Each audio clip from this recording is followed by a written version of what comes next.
everybody. Barry, can you give your perspective of Luke going out, John going in, and what happened after that? I think it was just kind of, obviously a very unique situation, but also it's not altogether unique for football. You know, one player in, one player out. Obviously, it's fairly unique for it to be fourth down, backed up and long, and obviously the way John handled it was, you know, just beyond great. You know, I mean, just came in with a great deal of poise and didn't flinch and got the job done in a very special way. Obviously, we'll ask Brett about Luke's status, but Yep. what could that performance for John do if he's called upon this week against Indiana for him and for the team? Yeah, I think it would go. I mean, it just reinforces, I think, everything everybody believed and thought about him and had seen even in the limited action that we've seen him this year. Is he's a fearless competitor, very confident in who he is and what he is, and knows how to, you know, you can just see he's just really, really experienced. And even though he didn't start a lot of games, started a full season at Ball State, he carries himself like, you know, he's a 6-year player, and nothing really surprises him and nothing really phases him, and that's how he always practices and prepares. And you know, I think Coach is always preaching about those guys. Every game that we go to, every game during pregame we do our ones do like 4 plays.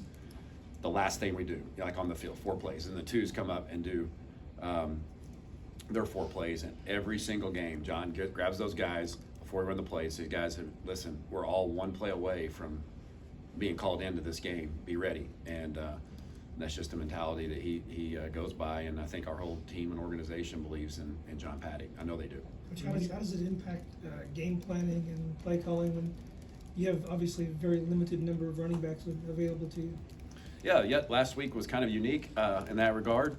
And, you know, I thought Thad and just the backs in general, you know, we had a little open date, some time, you know, as well to, you know, work some guys into the fold. We looked at some different guys and just kind of had a plan of like, okay, this is best case scenario, here's worst case scenario. You guys saw who we traveled with and who was with us in the game, and you know, all those guys were ready to play. You know, we had a great deal of faith in Fidanzo to be able to play. He's carried the ball a lot in spring practices and knew what he was doing, and then obviously we had Bo back with us, and he had run very well during the open date, brought a lot of energy to the position, and then Ben was the other guy that was kind of our emergency guy. Obviously, that was one of the reasons we had a little small package for Isaiah being in the backfield. We had some other plays ready to go in case something happened to Kaden during the course of the game. But it was a unique situation. I thought all those guys handled greatly, and obviously we were fortunate for Kaden to be able to play the bulk of the game without any issues, to be able to carry the load at running back for us. How was Kaden changed your offense? Caden changed the offense. Well, I mean, obviously, I think we, you know, statistically, as a whole, we didn't run the ball as well the other day as we wanted to, but him individually, when you just peel back his numbers and what he meant to us in the running game, that's 3 straight weeks in the Big Ten, 2 on the road, that he's brought a real consistent commodity there, that when you hand the ball, good things happen. And so I think, you know, he just keeps getting better and better, and I don't think there's a coincidence there that, you know, since he's been, you know, since his emergence, that's helped us. I think we're only going to get better as Reggie potentially, you know, gets back and gets healthier, which he's closer to doing, and those other guys have been in the meantime been preparing themselves to be ready to play as well. So, but obviously, you know, I think it's hard to put in words because, you know, I'm stuttering around the answer a little bit to actually quantify that. But I know that you know, since in the last 3 weeks we've played better offensively, and he's a lot of it is because our line is playing better in the run game, and he's running the ball and he's falling forward, he's being physical. You talked last week about needing to get Isaiah more involved, and obviously as a career day, how were you able to make him the key guy there? Well, I mean, you know, every week we have special packages and plays for him to get the ball. It's always a challenge because, you know, like the other team knows we're trying to get him the ball as well, you know, and there's just some weeks that unfold differently than others. But it was a really strong priority for us to make sure that he started the game getting the ball and finished the game getting the ball. And, you know, there were some schemes that were involved in that, but also at the end of the game, it was John, you know, like John as well as, you know, was decisive in getting the ball on the 4th down play. And then obviously the last play of the game was designed for him to get through the middle on what we perceived as potentially like a Tampa 2 coverage and getting matched up through the middle of the field. And, you know, sometimes those, you know, players just make things happen, and that's what they did. You know, I mean, just, you know, it was probably the right coverage for us to be in the right call, and then those guys made it happen. And so he had a great day. And, and that was a huge impact in the game. And he's got to do that down the stretch for us and starting this week. Quick follow-up, did Isaiah see something there in that last play, or did you? No, it was that just, call? it was really just a standard call. I mean, like, one of our 2-minute calls that we did, and it, you know, one of the things that was cool about it is, you know, during the course of the second quarter, maybe, I forget, the communication we got, like, John came over and as we were talking between series was like, hey, coach, you know, or Luke, he was telling Luke, hey, every time they do this certain signal, that you can, this is gonna be the coverage, you know, like, so some of those things happen during the course of the game, you know, like, okay, when you see the boundary safety, do this. John was very tuned into that, hey, this was gonna be cover 2 or a version of cover 2, you know, so sure enough, on the last play of the game, you know, the signal, you know, he saw the safety give the signal, he knew what the coverage was.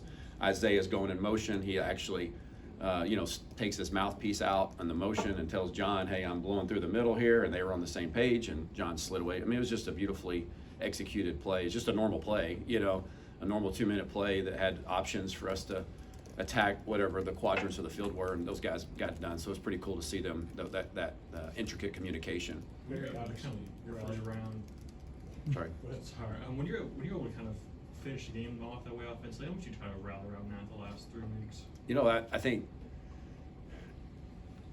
that's the third time that a second circumstance has arisen. You know, I mean, there's been 2 games this year where we've had fourth and got to have it, or if we don't get it, the game's over, and we've risen to the occasion. We make things interesting, that's for sure. You know, and so the one thing about it is our guys are very comfortable in those scenarios. We practice those a lot. We talk about them, about end of game scenarios, end of half scenarios. So I think it just is another thing to reinforce, you know, in our culture what we talk about, you know, and just how we practice, how important those situations are. And so I think an incredible amount of confidence comes from those moments when you're like, when the game's on the line, like, you know, for the next, I think we probably drew on the first game, you know, to say, hey, we've been here before, let's don't panic, let's do that. Let's just play within the system, and, you know, hats off to our guys, because those are tough situations to be in, and man, we're finding ways to get it done in crunch moments. Obviously started the game very, very well, results-wise, but it also seemed like you guys were in rhythm offensively. Mm-hmm. When you talk about tempo, you weren't exactly in tempo in those first couple of drives, but it just seemed like the guys kind of were in a rhythm. Is that kind of what you're talking about in a sense? Yeah, that's right. It is a rhythm, and one of the things that continues to show up for us through, you know, 10 weeks now is, you know, we're very comfortable when we're in a rhythm. You know, we're at our best, and most offenses are like that. That's not unique to our offense. Like when you're getting first downs and you're not having to play first, second, third. You know, when you skip third down during a series, that's a big thing. You know, you don't want, it's tough playing football first, second, and then third, first, second, then third, first, second, then third. You know, obviously the shorter those thirds are, the more manageable they are, and we're not trying to avoid that. But when you get a first down on a second down, or get a first down on a first down, it allows you to jump into rhythm, and our guys are very comfortable playing with pace. And then, you know, there in the third quarter, we kind of got out of rhythm, you know, and so that's the game. The game is about offensive rhythm. I mean, that's what football's about. It's about being in a flow, in a feel as a play caller and as an offense. And, you know, our challenge is to try to sustain that rhythm for 4 quarters, because right now we haven't been able to do that. You know, there's moments in quarters where we kind of, you know, disappear a little bit, and a lot of it's from not getting that first down, or that first, you know, the first opportunity to take advantage of getting the chains rolling. We haven't done a good job of that. What jumps out at you about the Indiana defense on film? Well, multiplicity. You know, last week was not like that. You know, it's interesting. Each week's so unique. You know, in our league, it's just like last week was like, okay, here's how they're going to play. This is what they're going to be in. These guys are very, very multiple on the back end and the way they approach things. They try to create a lot of chaos for the quarterback in the way they fit things in the back end. So they play extremely hard. 44 is an excellent player. You know, very disruptive. I think that's very well documented in his statistical output. It shows up on film. I see a defense that plays really hard and understands their scheme very well, and so it created a great challenge for us. There's just one more about the running back situation. Well, can you take us behind the scenes for you guys as coaches? We've got 2 guys who played defensive back for the better part of however long, and getting them in short order up to speed about what would happen if they went in. Yeah, well, I mean, you know, Nick had banked a lot of reps and a lot of time with us before moving to linebacker, you know, and so he knew the offense, and he knew the communication about even the signals. So that was a pretty seamless transition. We probably could have taken him, a couple of days before the game and gotten him gained up to speed about what to do. Now the intricate details of the protections and all those things, Thad did a great job getting him up to speed. So that was the first part. It's like, all right, we're going to take Nick and bring him back over. That was a no-brainer. There's some stability there. Obviously, we didn't find out till later in the week maybe that Reggie wasn't quite ready where he needed to be and wanted to be. And so then it was like, okay, the last couple, we had an open date to work on Boback, to say, all right, we had three different guys that were kind of looking and working with that, and we thought, okay, this guy's a little bit more advanced as far as understanding what's going on. So then you take who can get us out of a game mentality. So then that's where kind of Boback kind of ascended into that order of saying, all right, he knows what's going on. He's run the ball in the open date. He knows the plays. He knows the signals. So this is our most functional option. And then Ben was kind of the fourth addition to that because of his background. Spent a little background, playing running back in his time, and so he seemed to be a natural fit for us. So it was an interesting conversations. It was interesting few days. I think it's always a reminder that you just don't. Every week's different. Every day's different. You don't know the injury report, how it's going to. You just got to adapt this time of year, and everybody's dealing with it to some extent across college football. At some position, they're thinking, what's my catastrophic plan, for this, that, and the other. Ours just happened to be running back, and we were fortunate to get out of the game in a healthy manner. But our staff and our players, we had full confidence in whether it was going to be Nick or Boback to go in there and execute our plan. Coach, last year's quarterback played a full game yesterday in the NFL. Yep. Just when you see that, first of all, how did it make you feel? And how much does that help you going forward as well to have that? Well, obviously we're all rooting for Tommy. What he brought to the table last year in his 1 year in Illinois football was tremendous. His leadership and his play last year was, obviously on top of our whole team, but obviously the defense, the way they played last year, but Tommy and Chase and the way they carried themselves, and it was just, such a, it was a blessing for us in our organization to have the way Tommy played, and then now to see him to get a chance to, score a touchdown 2 weeks ago and now throw touchdowns and play in front of his home crowd and home, that's for his home team, it's pretty cool. And it's never a bad thing when you've got one of your own, that's playing, and you see that emblem or that, that graphic associated with Illinois as the quarterback there. I think that's always a good thing. We're always looking for those edges in recruiting, whether it be running back, safeties, O-linemen, all the guys that are playing in the league, we celebrate those guys. Illinois has had a rich tradition of history there of sending players to the NFL, and we're fully confident in the way we develop them in all ways, academically, socially, and athletically here, that if that's a goal of theirs, that they can achieve that right here at the University of Illinois as well as they can anywhere other place in college football. As silly as this might sound, Barry, but when you guys cover the opening kickoff and now you've got 1st and 10 at the 20, Yeah. we talk about script all the time, but does that sudden change kind of immediately go, okay, this isn't what I thought? I had it scripted. We were ready. Okay, all right. We were ready. Called the play we were scripted for. We do. That's one of the things we do with Coach. It's like sudden change, red area. I've got it on my call sheet. It's very rare that it happens on the first play of the game. You don't expect that, but sudden change, red area. And I looked at it. I scripted that on Friday. The play we ran, it was only like a 2-yard gain. It was really close to being a really large gain, honestly. I looked at my call sheet when we got the ball, and I was like, all right, here we go. We're going to let this thing. I envisioned that being more like in the second or third quarter, Sure. and not the first play of the game, but I stuck with it and would do it all over again, and jumped right into our script right there in a sudden change. That's one of the things Coach does a great job of preparing Aaron and I and Robbie for those scenarios that, that way I didn't have to sit there and think, while we're getting the ball, like, okay, all right, well, how do we want to start the game here, And it was very scripted for us. It was pre-scripted, and I went right with it. And same thing for the first third down call in that scenario that we scored a touchdown on. I knew what I was going to call, and we went to it. Our players executed it in a great manner. How has Luke progressed? Obviously led you to a good first half.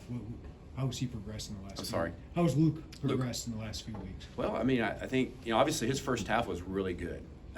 He played a really good first half of football. A little bit of a lull in the third quarter.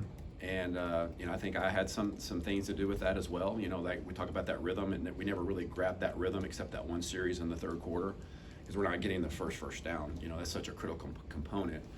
A really poor series right out of half, like first, second, strip sack. That's like really put ourselves in a bad situation. Our team and our defense responded in a terrific way in both of those scenarios, But I think he keeps getting comfortable. He's playing on the road in tough environments. That was a pretty strong environment the other day.